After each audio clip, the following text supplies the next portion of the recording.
Hello et bienvenue dans cette nouvelle vidéo. Aujourd'hui, je vous partage 7 habitudes à mettre en place facilement.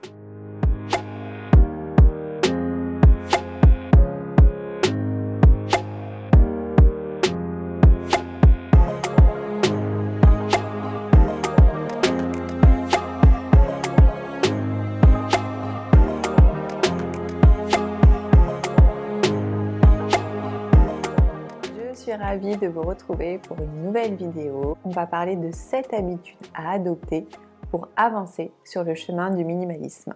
Quand on est dans une démarche minimaliste, on fait attention au nombre de nos possessions afin qu'elles ne nous possèdent pas, c'est-à-dire qu'elles ne nous volent pas tout notre temps et toute notre énergie.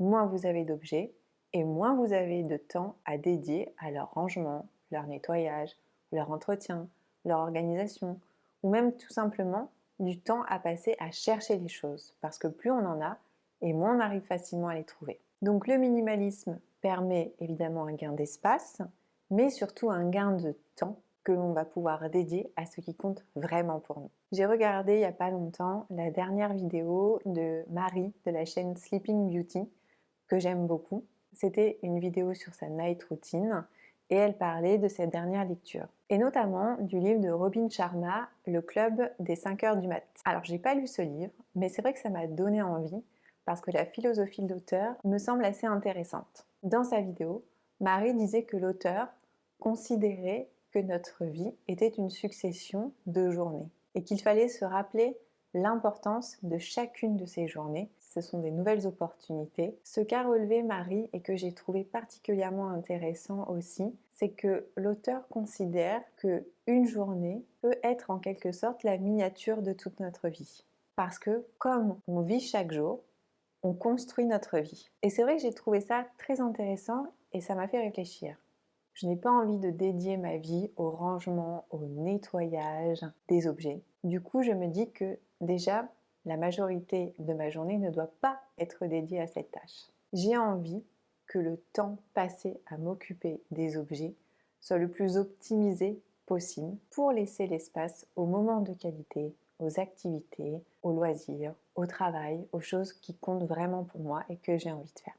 Et pour ça, je vous propose 7 habitudes que j'ai adoptées. C'est parti! Afin de réduire le nombre de nos possessions, et déjà avant de désencombrer ce que l'on a à l'intérieur de nos maisons, la première chose à faire est de fermer le plus possible la vanne des objets entrants. La première habitude très facile à mettre en place, c'est de refuser les échantillons. Quand je vais dans un magasin, notamment en parfumerie ou même dans d'autres enseignes, on peut vous proposer des échantillons, des petits cartons à gratter, tout un tas de choses qui malheureusement vont finir à la poubelle. Pour être honnête, avant je n'osais pas refuser, je trouvais que c'était mal poli et j'avais pas envie de blesser ou de paraître désagréable avec la personne qui gentiment m'offrait ces échantillons. Mais en rentrant chez moi, je trouvais ça tellement dommage que ces petites choses terminent directement à la poubelle ou pire, au fond de ma panière ou de mon placard de salle de bain, tout ça pour rester et traîner pendant des semaines, des mois, avec la culpabilité que je pouvais avoir,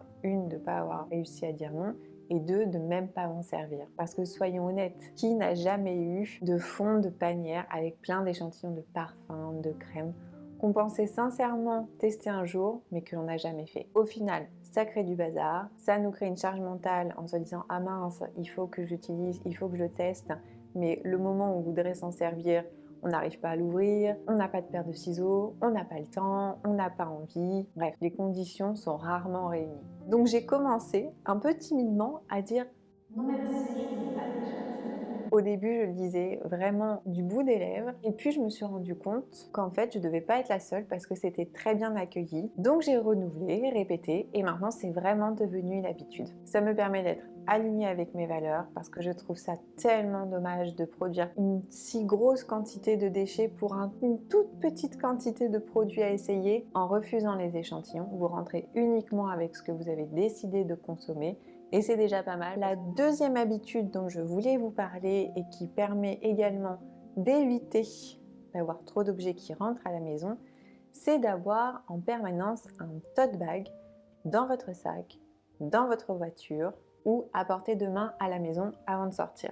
Pourquoi? Parce que déjà, dans plus en plus d'enseignes, on ne donne plus de sacs, et je trouve ça très bien, ou alors c'est payant, et là c'est quand même très dommage même de payer 5, 10 ou 15 centimes pour un sac qui va finir à la poubelle, sachant que je pense que maintenant on a à peu près tous et toutes une ribambelle de tote bags qu'on a reçus à droite, à gauche, d'un peu partout. Il suffit simplement de prendre l'habitude d'en avoir toujours un sur soi. Au début, j'ai eu un peu de mal à mettre cette habitude en place et je ne sais pas si ça vous est déjà arrivé, mais je me suis retrouvée avec tous mes produits dans les bras parce que je refusais catégoriquement, par principe, de payer un sac que j'allais mettre à la poubelle en rentrant chez moi. Donc j'avais tous mes articles comme ça, presque un dans la bouche avec ce qui pouvait rentrer dans mon petit sac, juste le temps d'aller à la voiture. Et à la voiture, je pouvais toujours avoir une poche de course ou quelque chose qui me permettait après de les ramener à la maison. Et au pire, si j'en avais pas, j'avais que le trajet à faire, donc c'était pas bien grave. Et en plus, quand on se dit bon, c'est pas grave, je vais acheter un sac, on a tendance à plus consommer. Imaginons que vous êtes venu acheter 2, 3, 4 articles, mais vous n'avez vraiment rien pour le porter, à part vos mains, et ça va être un peu compliqué. Vous dites, bon, c'est pas grave, je vais prendre un sac. Et là, la chose en plus qui peut se passer, c'est que non seulement vous allez payer pour un sac réutilisable, alors vous en avez déjà plein chez vous, mais en plus, inconsciemment, vous allez vous dire, bon bah, tant qu'à faire d'avoir ce sac, je vais prendre ça, ça, ça, ça, ça, et vous allez encore plus consommer. La troisième habitude à adopter, c'est pour moi la base de la base, on ne peut pas passer outre, c'est tout simplement de faire du désencombrement une habitude. Parce que oui, on va pouvoir désencombrer entièrement toute sa maison, mais on ne peut pas totalement fermer la vanne d'entrée des objets. Du moins, c'est très compliqué, parce que vous allez avoir les anniversaires, les fêtes de fin d'année, la fête des mères, tout simplement des invités que vous avez eu à manger qui vous ont apporté un petit quelque chose gentiment. Et bien évidemment, vous n'allez pas leur dire « bah non, repars avec ça, je n'en veux pas ». Alors oui, je sais, vous allez me dire, et vous aurez raison, que pour tout ce qui est cadeaux, fêtes, on peut demander des cadeaux immatériels, des sorties, une place au cinéma, une place au musée, un billet pour aller voir un spectacle. Ça peut être plein de choses, un soin, un massage, un atelier. Il y en a plein des cadeaux immatériels, mais on vit quand même dans un monde qui reste matériel et il y a forcément des objets qui rentrent à la maison. Et du coup, cette habitude-là est indispensable. C'est pas forcément quotidien, mais ça peut être mensuel, ça peut être en fonction des saisons, notamment pour les vêtements. Si vous changez vos affaires entre été et hiver, c'est toujours l'occasion de faire un tri et de faire un désencombrement. S'appuyer sur le ménage du printemps, s'appuyer sur la rentrée, sur les fêtes, sur les temps forts de l'année, ça permet de lancer un désencombrement. Personnellement, j'ai facilement pris cette habitude et je me suis servi d'un petit outil pour ça. C'est que j'ai dédié une boîte, une caisse de rangement aux objets à désencombrer. Parce qu'on le sait, une fois qu'on a fait le tri, bien évidemment, il va falloir s'occuper de l'avenir de ces objets dont on ne veut plus, donc soit vendre, soit donner, soit jeter. Et quand le désencombrement est une habitude et qu'on le fait un petit peu au fur et à mesure, qu'on ne fait pas de gros désencombrements, à ce moment-là, on ne va pas à chaque objet s'occuper de son recyclage. Mais si on ne les met pas à part, si on ne les sort pas des objets du quotidien, ils vont y rester et on va oublier. Donc prenez un carton, une boîte, une panière, ce que vous voulez, mais un objet qui matérialise l'endroit où vous allez pouvoir mettre tous ces objets que vous avez décidé de désencombrer et dont vous ne souhaitez plus vous servir. Le fait d'avoir un endroit dédié à ces objets, ça va rendre la chose beaucoup plus facile, beaucoup plus tangible et ça va vous aider à passer à l'action. La quatrième habitude que j'ai mise en place, elle vient du livre de Marie Kondo sur l'art du rangement. Au début, cette habitude, quand je l'ai lue dans le livre, je l'ai trouvée un peu extrême, pour être honnête. Aujourd'hui, je l'ai adoptée, mais un petit peu à ma façon. C'est l'habitude de vider son sac quand on rentre chez soi. Quand je rentre à la maison, j'enlève mes chaussures, j'enlève ma veste, mon manteau, je range tout ça directement dans le placard de l'entrée et je vais aussi vider mon sac à main. Je vais sortir mes clés, ce qui m'évitera de les chercher par la suite. Ou si jamais mon chéri veut les clés de la maison, veut les clés de la voiture, il n'a pas besoin d'aller chercher dans les poches de ma veste, de mon manteau ou dans mon sac. Je vais vider aussi mon téléphone, mes écouteurs et je vais vider tous les petits papiers que j'ai pu récupérer pendant ma sortie. C'est-à-dire les tickets de parking, Vous voyez ce que je veux dire? Tous ces tickets de parking qui traînent partout dans la voiture et dans le sac. Les tickets de caisse, les tickets de carte bleue, les mouchoirs, les papiers dégoûtés des enfants. Toutes ces choses qui vont finir au fond du sac et qui font qu'au final, on a l'impression que notre sac il est plein, il est sale et il est en bazar. Cette habitude me permet aussi de faire le relais entre la voiture et la poubelle de la maison. Quand je descends de la voiture, je mets tout ce que j'ai pu laisser dedans dans mon sac et comme ça, quand j'arrive à la maison, je sors tous ces déchets que je vais mettre à la poubelle directement. Et au niveau de mon sac, ça me permet aussi, j'ai remarqué, de plus facilement en changer. Avant, quand je voulais changer de sac, je savais que ça allait être un petit peu toute une histoire, qu'il fallait que, vous savez, je vide tout sur la table, que je nettoie, que ça allait être un peu la guerre. Là, pas du tout.